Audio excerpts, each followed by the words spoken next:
Hey y'all, and welcome to Politibrawl. My name is Brian, and Harriet Hageman makes Jamie Raskin look like a complete fool in front of Congress, all because he has no idea how to interpret the Supreme Court's decisions. Let's dive in. It's very clear, especially starting in 2017 when President Trump was sworn in the first time, that the courts have been used for nefarious purposes on a variety of issues. In fact, yesterday we had a hearing in our constitutional subcommittee about lawfare and how lawfare had been weaponized against President Trump, both while he was president as well as after his presidency. So again, I guess that I'm very skeptical of the idea that people are not willing to use lawfare to go after a current or former president. We've seen it over the last 9 years in many different instances. But the president is the one who gets to define the limit and scope of the duties of the personnel within his office. That is very clear from Article 2 of the Constitution. Will the gentlelady yield for a question on that? Yes. But I assume you've read the Chief Justice's opinion in Trump versus United States.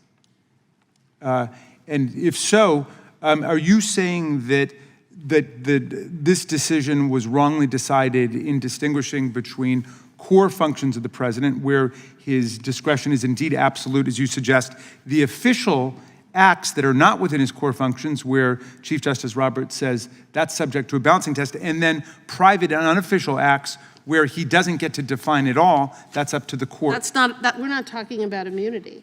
We're talking about something entirely different. It's about who gets to define, who defines, and I think— But that's precisely what they did with respect to immunity. It's the gentlelady's time. Okay. When you read the decision, they did not strip the president of the ability to define or limit the scope— Yes, they did. —the duties of the personnel within They his said office. if it's private and unofficial, the court will know it. And that's exactly what this is about. If you rob a bank, you can't say that's part of my duties because I'm trying to reform the CFPB. And that's not what he's saying. When you're defining or limiting the scope of the duties of an official within the executive branch within the official of the executive office of the president. All we're trying to do is prevent the violation of the separation of powers, as I've indicated. And No, you're trying to strip the court of substantive jurisdiction over the president's powers, and you can't do that. It's emphatically the province and the duty of the judicial department to say what the law is, including over the president. That is not what this provision says. Well, if it doesn't, what does it say then? What does it mean to say no court may define or limit the scope of the duties of an official of the executive office of the president? The executive office, the president has the ability to define the scope of the individuals that work within the scope and the duties of the individuals that work in his office. So that could include criminal actions. That is not for a state court or a federal court to define. So that could include criminal actions. That is absolutely an absurdity to even make that then you're not allegation. reading Chief Justice Roberts' opinion. That's what it's all about. How do we constrain executive power? When you read this language, it says that no court may take over that role. No court may define or limit the scope of the duties of an official of the executive office of the president, the people who work in the executive office. I think that what your amendment does is a violation of separation of powers, and it's a violation of Article 2 of the Constitution. The gentlelady yield. Yes, I will. It's always good when the constitutionalist specialist comes in. It helps us all. So what you're saying is that the bill codifies Article 2 for purposes of the court being reminded and instructed of their limitations, and the amendment would undo that. That's exactly right, because then it would imply that a federal court could in fact define or limit the scope of the duties of those individuals who work within the executive office of the president, and that is not a federal court's role. Arguments like this, arguments that Jamie Raskin is trying to present here, do not hold water. They don't hold up under scrutiny, they don't even make that much sense, and all that's really trying to do is he's trying to curry favor with his own party, with his own donors. He's trying to make sure that I stood up to President Trump. So Jamie Raskin has put forth an amendment in a major bill that would actually limit the scope of what the president can and can't do that is outside the purview of the Constitution of the United States. It's a pesky little document now, isn't it? This pesky little document that makes sure that basically sets the rules that every single congressman Every single senator, every single judge, every single president has to swear on once they come into office. That little document says what you can and can't do. And then adding these ridiculous little amendments to basically take away powers from certain branches of the government. On one hand, I can actually congratulate that kind of thinking, because it means that you're actually reform-minded, and good for you for being reform-minded. But I think there's a problem here. I think there's a fundamental problem here, and that is Jamie Raskin doesn't know what he's reforming. Hey, y'all, here's the deal. Gold loves President Trump. Under Trump's first term, the price of gold soared 53%. And the price of silver jumped 51%. Since the start of the second term, gold has skyrocketed even higher, breaking records and even outperforming stocks. Here's what I like about precious metals like gold and silver. They have been used as a store of value for centuries. Governments can't easily manipulate it. They are used as hedges against market risk and, of course, against inflation. That's why I partnered with the amazing people over at Goldco. Goldco is an award-winning precious metals company.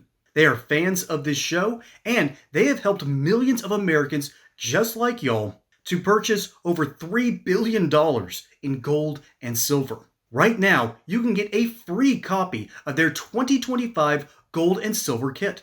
On top of that, you might also qualify for their amazing unlimited silver bonus offer. So don't wait on this. Go to politibrawlgold.com to learn more. That's politibrawlgold.com, or call 855-644-GOLD. He doesn't know what he's doing. He doesn't know what he's talking about. And he's trying to argue from the point of the Supreme Court slapped down President Trump 9-0. No, as a matter of fact, the exact opposite has taken place with that Supreme Court hearing. That case and the entire Supreme Court, remember, 3 of them are flaming liberals, 6 of them are, I'd honestly say just about 4 of them are staunch conservatives. Roberts is a little bit weird, and I'll explain that in a bit. And then Kavanaugh and Amy Coney Barrett can be iffy on certain conservative ideas. But the whole point of the Supreme Court is to make sure that the integrity of the government, the integrity of the Constitution, and the integrity of the laws are supposed to be kept. There's no such thing as balance on the Supreme Court. It's people that actually look at the document that is our Constitution and says, okay, this is what the document actually says. You need to do X, Y, and Z, not A, B, and C.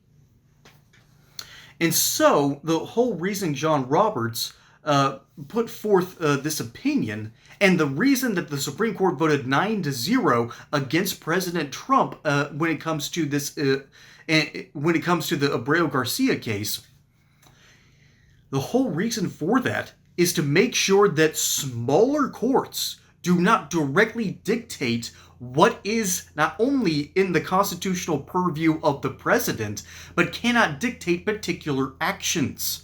Basically, the entire court said, the judicial branch needs to back off a little bit when it comes to trying to sue the federal government and sue a sitting president and try to deal with certain issues. That's what we're talking about when it comes to something, a phrase called lawfare.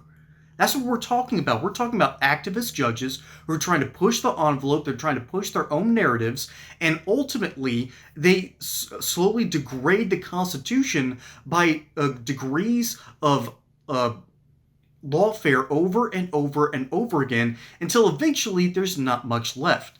And so Jamie Raskin is smart enough to know that this is a problem, but Harriet Hageman has actually been a trial lawyer. She's actually had her days in court, and she knows what the letter of the law actually is. And the whole point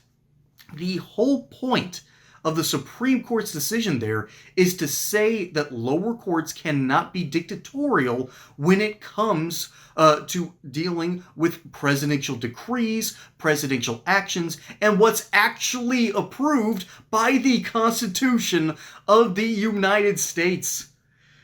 Ugh.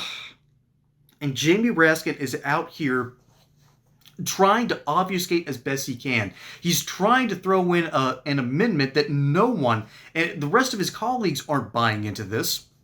Of course, the other members of this committee aren't buying this. The chairman basically gives him something worse than a backhanded compliment, and it was a reminder to the rest of the room that Harriet Hageman not only has the floor, but also has the righteous authority to answer this question, because she's ultimately saying that, yeah, the Supreme Court has been clear on this. The president has a clearly defined role, and he's carrying out said clearly defined role.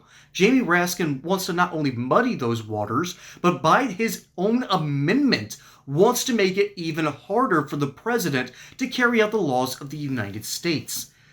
That's a terrible thing, particularly when we're facing an illegal immigration problem. If the LA riots are to show anything, and by the way, there's some protests planned for this weekend on June 14th. No more Kings? Good grief. Things are about to get crazier than I expected, and Jamie Raskin is he's not the tip of the spear of this, but he's trying to tap into this energy, and it's not going to end well for him. It's not going to end well for the Democrats. They don't understand what they're going up against. They don't understand what they're protesting against, and they don't understand the Constitution. But they haven't understood the Constitution since Woodrow Wilson, and maybe even since the 1800s, when Andrew Jackson himself, one of the creators of the Democrat Party, said the Supreme Court has made its ruling, now let them enforce it. That's what a constitutional crisis looks like, not something like this. Folks, my name is Brian. Hope you enjoyed that segment here on Politibrawl. Don't forget to like and subscribe. Catch you on the next one. Until then, y'all have a good one.